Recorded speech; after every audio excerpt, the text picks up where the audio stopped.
Thank you very much for that kind introduction, and thank you for inviting me to speak here today.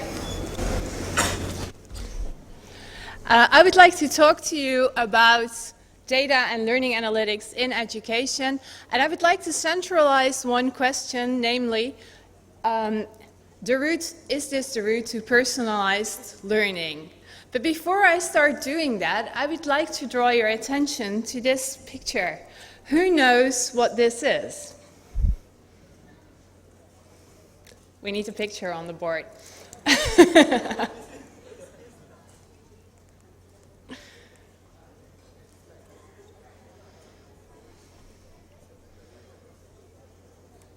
Ta-da! And we don't want Norton advertisements on top of that. Better. What is this?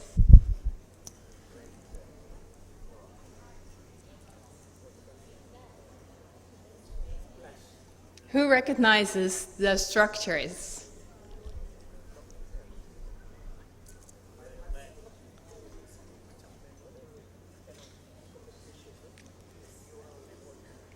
I'll give you a hint. It's a city. Ah.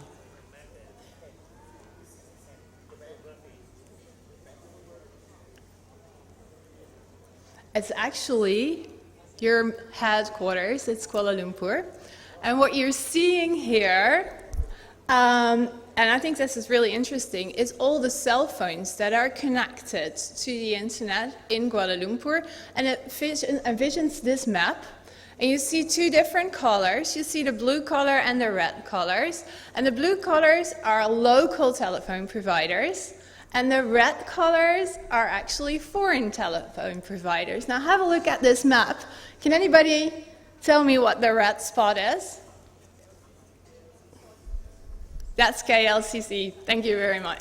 So you see a lot of foreign people are accumulating at exactly that park. So what you see here is that data from cell phones that don't have any meaning individually together can form a map of Kuala Lumpur and even highlight all the touristic attractions of the city to us. And if you look at this picture, and I tell you this is Kuala Lumpur again, can you imagine what this, the different colors on this picture are?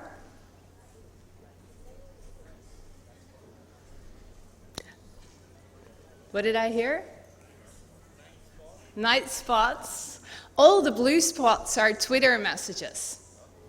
So this is the Twitter messages that people around Kuala Lumpur send. All the orange spots are pictures that are being uploaded to different picture sites like Instagram. And all the white spots are pictures together with text. And again, what you see here is meaningless data that transform into the city outlines of Kuala Lumpur and show us where different activities are taking place. And again, you can really nicely see the center of the city as highlighted by all these different dots. And this is precisely what I'd like to talk to you about. How can we use data that in itself are meaningless in an effective way to think about education and how we can forward our education towards the next level. And of course you've heard about big data, but I'm not so sure if you're aware of the fact that every day in our universities we are collecting big data. Every single student typically works on either a cell phone or his tablet or a laptop. And I don't know how that is in Malaysia, but this is a lecture hall in Nijmegen, and as you can see, every student is bringing his device, and I've seen everybody run around with a cell phone here as well. So I think that is exactly the same situation. So we see that continuously in schools, both in primary and secondary education, and in the universities, that students are continuously using technology. And the moment they are using technology, we can gather data from them. And these data can give us meaningful patterns about their learning, their engagement, their motivation, and a lot of other different factors that are really important for us to understand where they are going next. So for higher education, it's over there. Together with that, in the Netherlands, we see a sharp influx of tablet technologies into primary and secondary schools.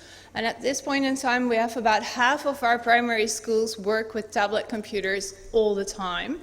And that also means that when students are working and they're making exercises, every single exercise they make, we know their answer, we know how long it took them to get to that answer, and we know whether or not it's correct. And this is a lot of information that you can process and use to improve your education. So that's what I'd like to give you some examples of today, because I believe that this continuous use of technology brings us a stream of data that we can use to improve our educational purposes.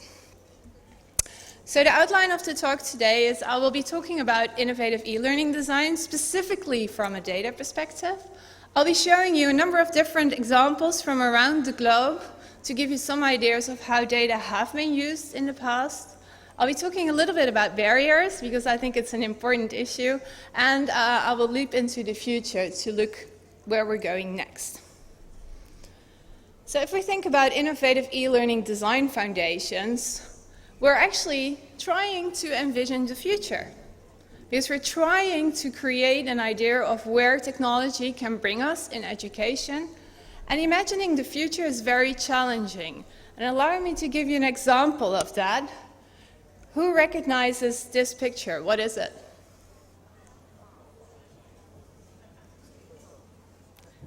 It's the first car, but what does it look like? It looks like a carriage. So they just took away the horses, but it's actually the first car with an engine, so it was riding by itself. But if you look at it, it doesn't look like the car. It doesn't look anything like the cars that we know today or the cars that we're going to be using in the future. And I think in education we're sort of challenged with exactly the same problem. Because what we're currently doing in education is transforming what we already know how to do into technology. So what we end up with is a book behind glass. It's exactly the same book as we had before. Now it's digitalized. And what we also see happening a lot is we give exactly the same lectures as before, we videotape them, and now they're digitalized. But is this the transformation that we're trying to get to? Is this going to change the way that we educate our children? I think it's only the first step. As with the carriage, or the car that looked like a carriage, the book behind glass and the lecture behind glass is the first step to start understanding where we might be going with this whole transformation of technology in education. And the OECD recently brought out a report saying that a new approach is needed to deliver on technology's potential in education. And this goes for the whole arena. It goes for primary, secondary, and higher education. Right now, the number of computers in the classroom are not meaningful for learning. So you can have as many computers in your classroom as you like. If you don't use them intelligently, it's not going to make a difference for learning in the end. So the quest that we have is trying to transfer towards the possibilities that technology can actually bring in to the classroom. And I have this view on how we can think about transforming our education. And what you see here is two axes. And on the horizontal axis, the horizontal is that one, we see teacher regulation and student regulation. And currently, most of our teaching is teacher regulated. So the teacher decides what we're doing, when we're doing it, and how we're doing it. And I think this goes for the whole line of education again. Whereas, ideally, students would have some form of regulation or some authority over their learning as well. Because at the end of the day, we expect them to learn throughout their careers. They need to develop themselves throughout their career. They cannot rely on the knowledge that they build here at the university. Every 5 years is a rough knowledge cycle right now, so they need to renew their knowledge continuously. So that means that they need to be equipped with self-regulated learning strategies, and they need to know how to learn. So it's important to move from the teacher regulation towards student regulation. Another thing that's on the vertical axis is adaptivity. If we look at our teaching today, everybody's receiving the exact same materials, the exact same instruction, and we're trying to support students in that way. But if you think about it, every student is unique. They all have their own prior knowledge. They come with different skills and different competences. And so maybe we need to attune our learning much more to the skills of the learners. And that means that we have to move up on the vertical axis towards more high adaptive learning. Now, if we position traditional teaching, it would be in teacher-regulated and low adaptivity. Then if we start thinking about more adaptive learning, we could start thinking about what we call differentiation. So we think about adjusting our education to the skills and needs of different groups of students. And materials and activities can be adjusted accordingly. And then we're talking about differentiating our education. If we move into the other side of the matrix, we can be talking about self-regulated learning, where students are directing their own learning, creating more autonomy and control over their learning in order to create those important self-regulated learning skills. And then ideally, if we combine both adaptivity and regulation, we could move into personalized learning. And that is where learning is attuned to both your cognitive needs, so it teaches you those skills and competences that you need to learn, as well as to the level of regulation. So it gives you control and authority over your own learning within the boundaries of your possibilities. And that is a different type of learning than what we are doing today. However, personalized learning at a large scale is really difficult without technology. Technology can boost our transfer into this new form of learning, and we really need technology and data to make that transfer towards this. So what we currently see is a lot of blended learning scenarios. And I think that's also where the power of data is going to be, where we're going to blend technology use, classroom activity, teaching activity, together with online activities.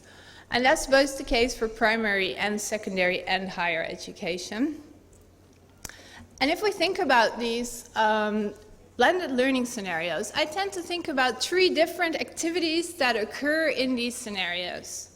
And the first one is teacher-led activities, and you can think of lectures like today, or you can think of other classroom activities that teachers are engaging in, but these activities are still led by the instructor and still a central part of teaching. Then obviously there are a number of individual activities that students can engage in by themselves, either with or without technology, and that can support their individual learning. And finally, but definitely not least, there is collaborative learning activities. Those activities that you do as a group of students in which you actively start working with the knowledge that you acquire in order to start transferring it and applying it to different situations. And the challenge that we are currently faced with is thinking about when to use which of these activities in our blended learning scenarios so that we get to a design that optimizes each and every one of these steps. And that means that we need to start considering when are we using teacher-led activities and when are they most effective and efficient? When do we use individual learning activities, and for which learning material and for which competences and skills are individual learning activities most effective? And when can we help students understand, be creative and problem solving through collaborative learning activities, which will build different skills and different activities compared to the other activities. So I think the quest really is thinking about when we're going to use which of these means in order to create a blend that is most efficient for learning and most effective at developing skills that we need in the 21st century. Now let's talk about these data that I introduced at the beginning. If we think about data, the new field that is developing currently is the field of learning analytics. And learning analytics is about collecting, analyzing, reporting, and intervening in educational situations. And if we think about the data that we collect with all these technologies while students are learning, we can do roughly two different things. And there's the two different branches on these three. And one branch, where you see the Twitter bird, is the extracted analytics branch. And extracted analytics means that we take the data and we give it back to the users. So we either give it back to the teacher or we give it back to the learner in order to improve their learning with the insights that the data give. And I will give you some examples in a minute. The other branch of the tree is embedded analytics. And here the data stay within the system, and the system transforms the data into different aspects of the learning environment. Now let's talk a little bit more about embedded analytics. Embedded analytics take data from our learning environments, keep it within the system, and usually use some kind of algorithm to process the data and to model it according to the needs of the student. So a very well-known example of embedded analytics is adaptive assignments. And what you see happening there is that through practicing, students give answers to different assignments. Based on the answers, the system can calculate how much knowledge the student has, so there will be a competence level of the students on this particular skill, and based on that competence level, you adjust the assignments that the students have. So basically, you're supporting students exactly at the level of their skill. And that means that they can either learn faster, because they grow faster, or they can actually be helped at different stages where they have different problems. And I'll show you an example of embedded analytics in a minute. There are other purposes as well. You can also think about different information about interests of students that you compile in an algorithm and then decides to show students only particular types of information that align with their interests. And this could help students to be more motivated. The other branch were the extracted analytics. And the typical implications and use of extracted analytics is through dashboards. And these are the dashboards that you see here are dashboards from a car. But in a similar vein, different learning applications and technologies show dashboards to students and teachers to support their further learning. So, I believe that learning analytics can be an instrument for both teachers and students. And in this picture you see both of the branches and visions. From the learning technology, there's a direct bridge to the students, where students through embedded analytics are given material that is adjusted to either their needs or their interests. And from the technology, there's an indirect link to the teacher, where the teacher is receiving dashboard information on which he can adjust his lessons and improve his instruction. And with this information, the interaction between teachers and students can be optimized. And in this way, we can see how learning analytics can function as an instrument for the teachers and the student, and how it can be used to support learning and optimize learning. Now, if we think about the development of learning analytics, and this is a graph that comes from work from George Siemens and Sean Dawson, that are two prominent leaders of the learning analytics community. And what you see here is that there's a maturity of learning analytics development underneath on the X, And on the vertical X, there is the impact that learning analytics can have for different types of organizations. And what you see is that the beginning is becoming aware of the fact that learning analytics can be meaningful for learning, and that you can use log data and data from the systems to improve learning. The next step is moving towards experimentation. And in that, you can imagine that they'll start playing around with different dashboards that provide some information, and you get some reports from your log files.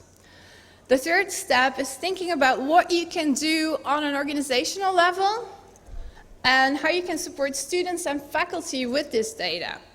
And then you can think about student dashboards, teacher dashboards, data reports that help different groups in your organization to mobilize and to think about how data can support their learning.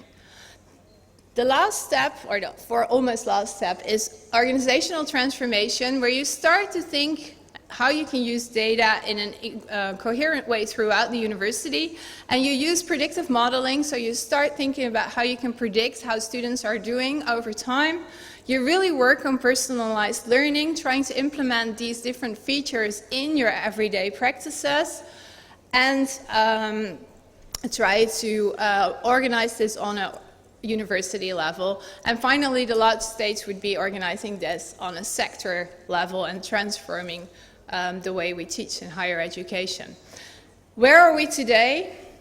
I think worldwide we're roughly at step 2 and 3. And I think we're starting to think about the possibilities of data. We have the first examples of how you can use data within universities. We have some examples of teacher dashboards and student dashboards, but we definitely see very few organizations around the globe already going through the organizational transformation. So that's really a stage. I can only think of maybe 1 or 2 universities in America that are that far ahead at this point in time. So it's a development that we need to get grips on, start to understand, and then move towards implementing that. Now what I'd like to do is give you some examples of the use of learning analytics throughout institutions, so that we'll get some more profound idea of what I'm trying to explain. And one example from higher education is the Signals project. It's a project from Purdue University, and what they did is they tried to predict if students would be succeeding in courses. So they used all the demographic information that they have from their university system, as well as the information that they have from the administrative system on how students are succeeding in different courses. And based on that, they give students an indication, either red, orange, or green, whether or not the course that they selected, they will be able to actually pass that course. So if you get a red, the chances are very low that you will pass the course, so you might consider a different course. If it's yellow, you might be able to pass the course, but you need to put in a lot of efforts, and if it's green, you'll be fine. You have all the prerequisites to actually pass the course. And what you see in the graph on the left-hand side is the results of using this course signal learning analytics system versus students that didn't use it. And as you can see, students that did use it were much more effective at passing their courses than the ones that did not use it. So this gives us a good indication of how you can use data that you have already at your university system to help students select those courses and that type of learning environment that they will be likely to succeed in. Now obviously this data has only been using administrative information and demographic data that were already in the student system. And what they're currently working on is connecting this in with their learning management system so that you can also see how active participation of students in different courses is affecting their likelihood of passing a particular course. So then you can also draw the line towards learning within different courses.